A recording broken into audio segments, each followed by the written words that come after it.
দেখাবো গাড়ির যে চেনগুলো থাকে এটা কী করে পরিষ্কার করি আমি। ডিজেল নিয়ে নিয়েছি, ডিজেল একটু ঢেলে নিয়েছি এটা, আর একটা ব্রাশ নিয়ে নিয়েছি। এখন কী করবো, চাবিটা অন করবো।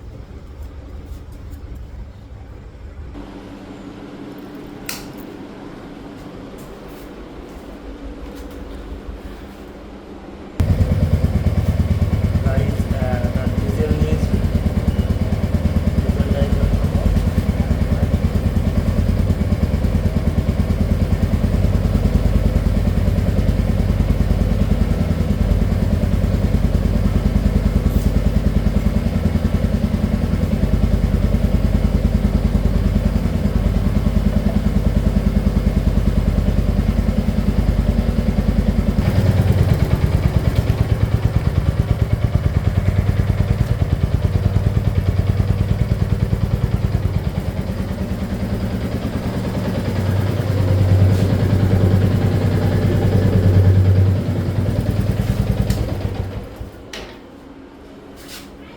তো চেন কিন্তু আমার পরিষ্কার হয়ে গেছে, দেখতে পাচ্ছ। একটু কালি রয়েছে, তো এখন একটু জল আর একটু ওয়াশ করে দিলেই এটা কিন্তু হয়ে যাবে। তোমরাও কিন্তু এই ডিজেল দিয়ে এইভাবেই ডিজেল দিয়ে এভাবে পরিষ্কার করবে, তোমাদের চেনগুলো ভালো থাকবে। আর ট্রাই করবে তোমাদের চেনগুলোতে